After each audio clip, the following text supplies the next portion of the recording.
오늘은 표적과 기사에 대해서 이야기하는 것이 언약과 어떠한 관계가 있는가에 대해서 한번 생각해 보겠습니다. 우리는 표적과 기사를 성경에서 어떤 의미로 받아들여야 하는가를 음미할 필요가 있습니다. 예수님 시대에도 바리새인과 사두개인들이 표적을 구할 때 예수님께서는 음란한 세대가, 여기서 음란하다는 것은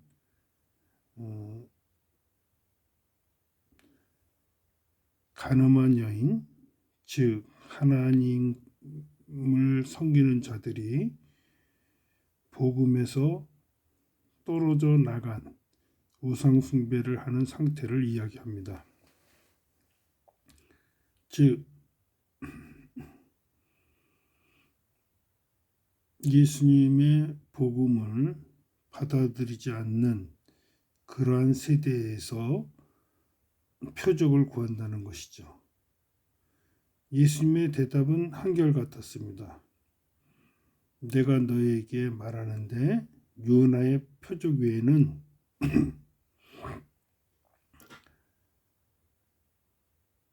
진정한 표적이 없다고 얘기했습니다. 요나가 고래 뱃속에 3일 동안 있으면서 니느웨에서 하나님의 복음을 전했죠. 즉 너에게 심판이 있을 것이라는 말이었습니다. 죄인들은 죽음을 맞이할 수밖에 없습니다. 모든 기적과 이사를 우리가 생각해 보면 왜 이것들이 예수님에게 일어났는가를 성경적으로 볼 필요가 있습니다.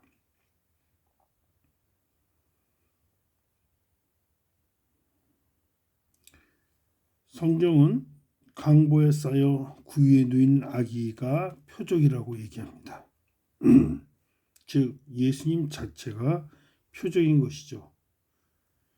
예수님의 표적은 선지자들의 예언을 이루려 하심이라고 이야기합니다.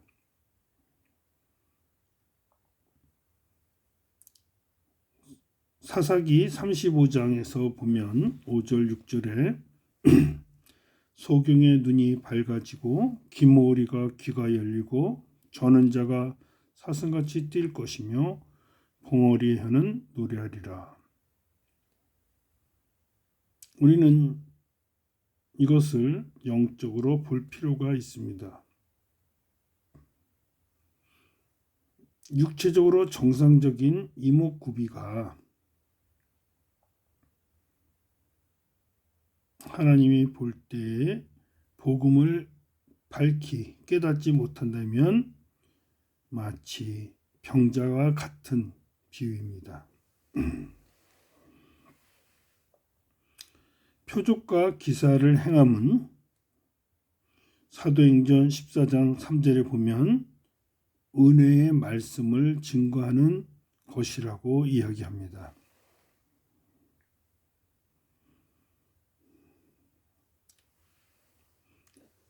우리가 중요한 것은 이 표적과 기사는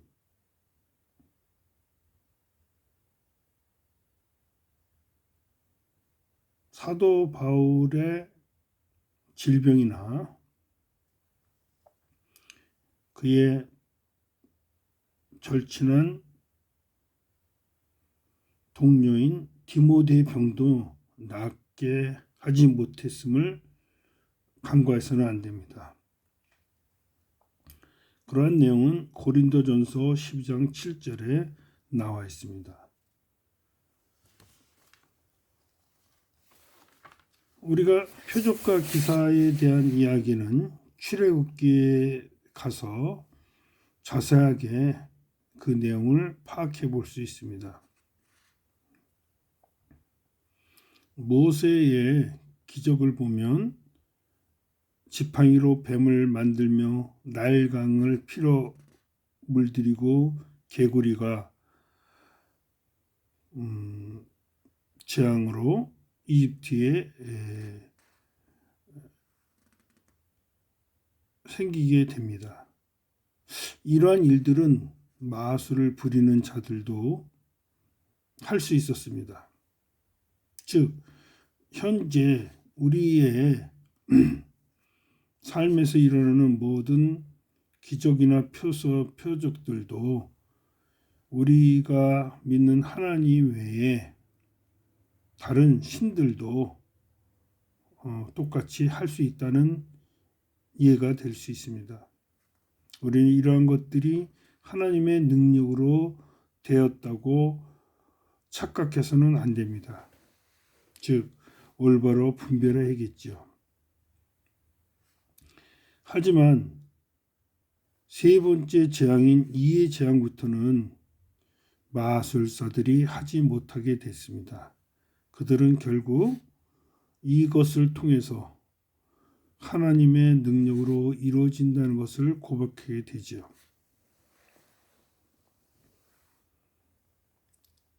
10가지 재앙들을 쭉 살펴보면 그 목적이 무엇이었습니까?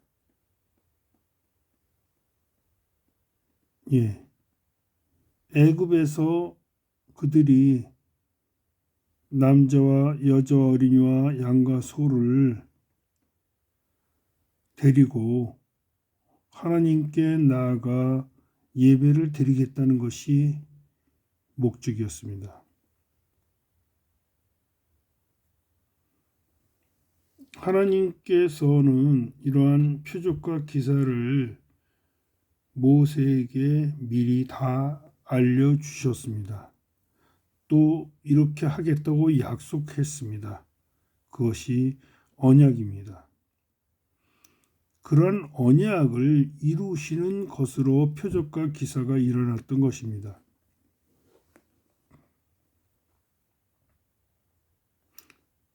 그러한 예가 요셉의 유골에서 나오죠. 요셉은 죽으면서 자기의 시체를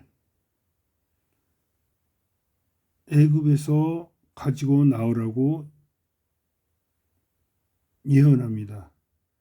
그 조건이 뭐냐면 하나님께서 너희를 구해 주시면이라는 구속의 조건입니다. 하나님은 우리로 하여금 언약을 이루심으로 증거하십니다.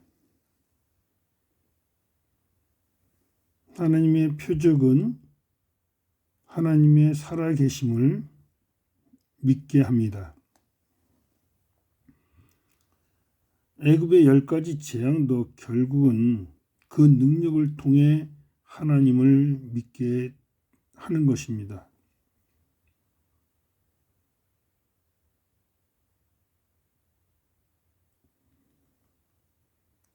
바다가 둘로 갈라지면서 마른 땅이 드러나서 이스라엘인들은 구원받고 애굽에 있는 자들은 죽게 되는 사건을 통해서 하나님의 심판의 모습을 볼 수 있습니다.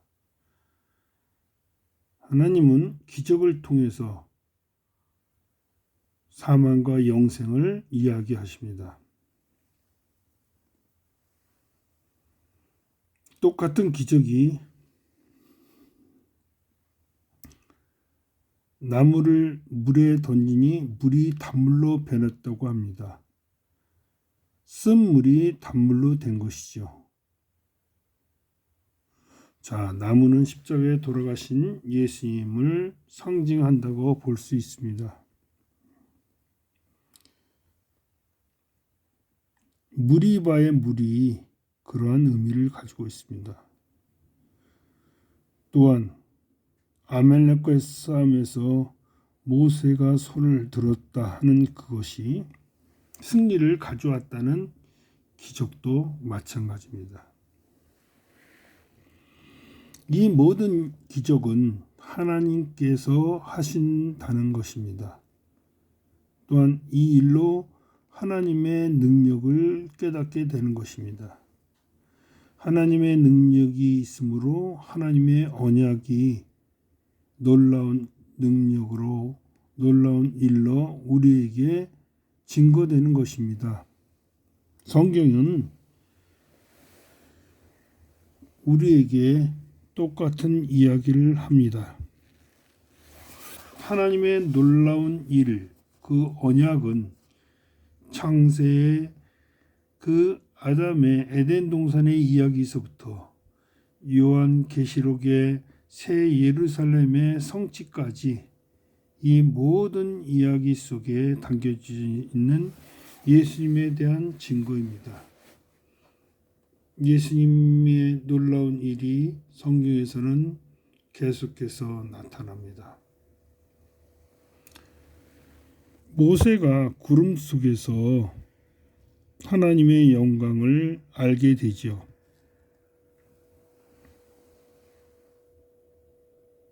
구름 속에서 하나님의 영광을 알게 된 모세는 하나님과 있을 때는 수건을 벗고 이스라엘 백성 앞에서는 수건을 덮습니다. 이 수건은 성경에서 옷으로 비유될 수 있습니다. 가톨릭의 신자들의 대부분의 성경을 해석하는 부분에 있어서 하나님의 복음을 정확히 해석하지 못하는 부분을 봅니다. 아니, 개신교도 마찬가지죠. 불교에서 자비나 또 천주교에서 선행이나 기독교에서 착한 행위는 대부분 고아와 과부에게 구제하는 것을 복음으로 생각하는 경우가 많습니다. 하지만 정말로 예수님은 물질에 대해서 그렇게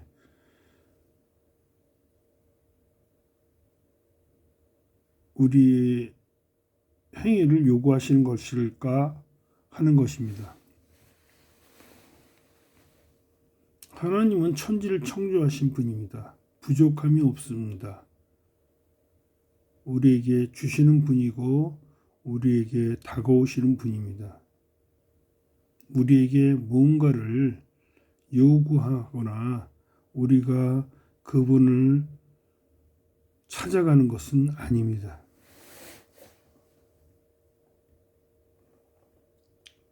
그 예로 오리를 가자면 십리를 가고 겉옷을 달라면 속옷을 주고 오른뺨을 때리면 왼뺨을 대라는 이야기입니다. 단지 우리의 희생을 요구하는 것일까요? 우리의 참음, 인내를 요구하는 걸까요? 반대급부로 우리가 그렇게 함으로써 만족하고 행복해진다는 것일까요? 성경은 그런 이야기를 하는 도덕적, 윤리적 이야기가 아닙니다.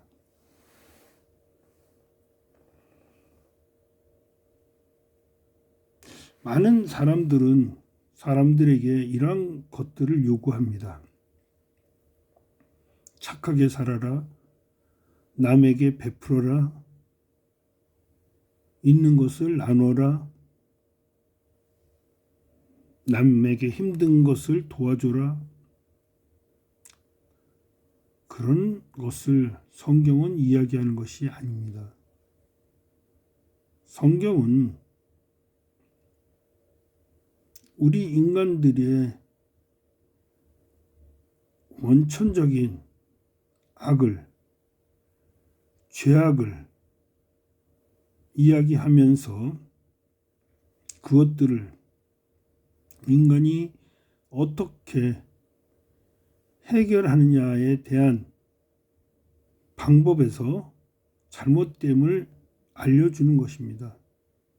너희가 그 죄인인 상태에서 의인이 되려고 하지 말고 내가 약속한 언약을 이름으로 예수 십자가의 보혈의 피로 너희를 용서하고 죄 씻음 받게 해주겠다는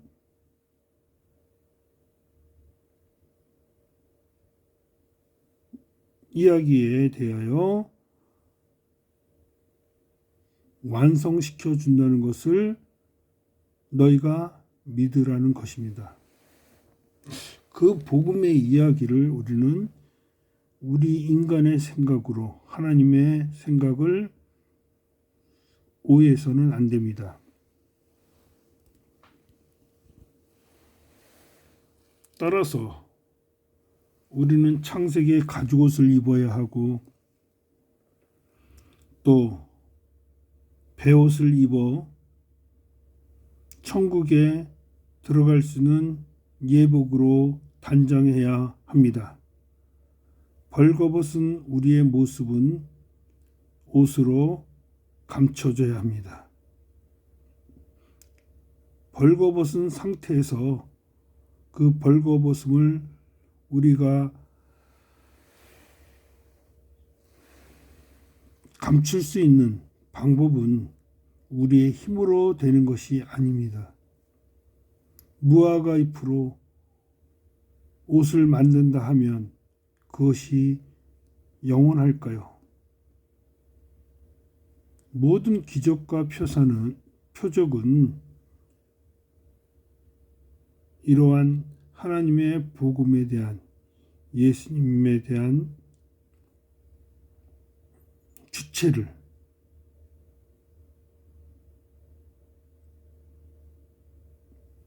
대신하여 인간에게 나타낸다는 것입니다.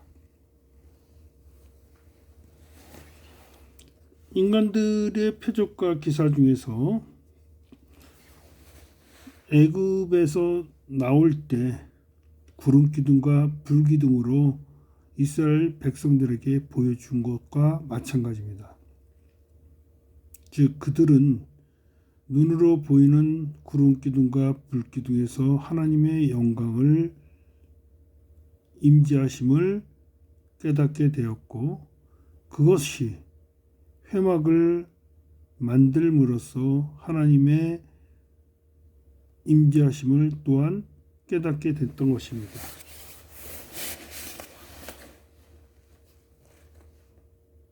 하나님의 깨달음을 알았다고 해서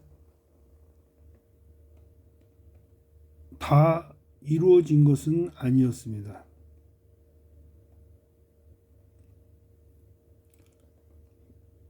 그들은 원망을 통해서 하나님의 표적을 구했고 하나님은 만나와 메추라기로 그들에게 양식을 주었습니다. 우리가 증거판을 가지고 볼 때 하나님께서 시내산에서 모세에게 두 돌판을 주시는데 그 땅에서는 어떤 일이 있었습니까? 그들이 금송아지를 만들고 하나님을 배신하여 많은 사람이 죽게 되지요.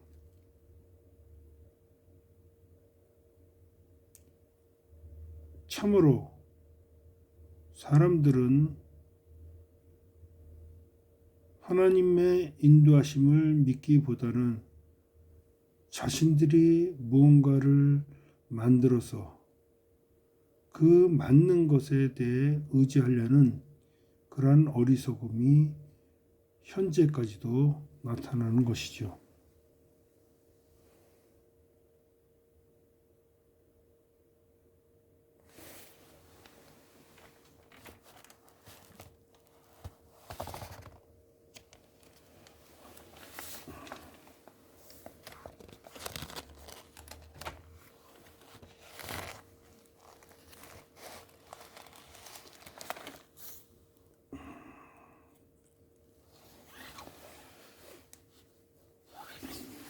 출애굽기 34장 10절에 이런 말씀이 있습니다. 내가 이제 너희와 이 언약을 세우겠다. 내가 너희 모든 백성 앞에서 기적을 일으키겠다. 그것은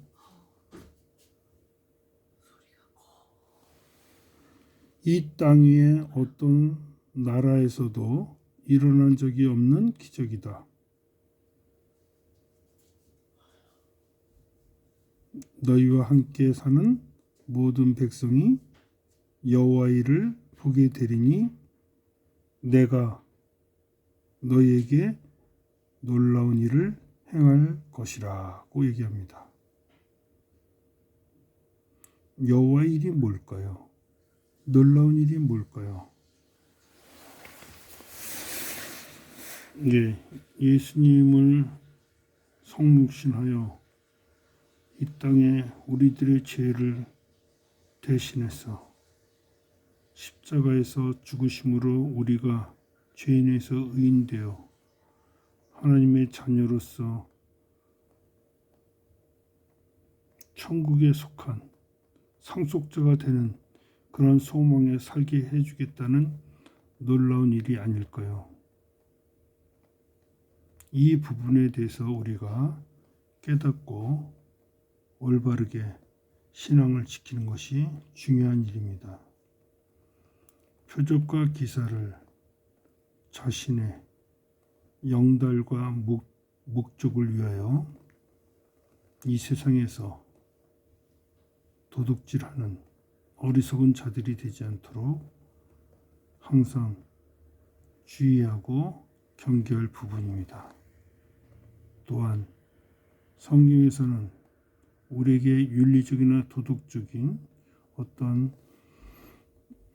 행위를 제시하거나 가르침이 아니라는 것을 깨닫고 우리가 모든 일에 예수님의 죽으심과 음부에 내려가서 구원하심과 부활로 우리가 영생을 얻게 됨을 감사하면서 생활하는 그런 모습에서 세상을 이기고 승리하는 그런 그리스도인들이 되어야겠다고 생각합니다.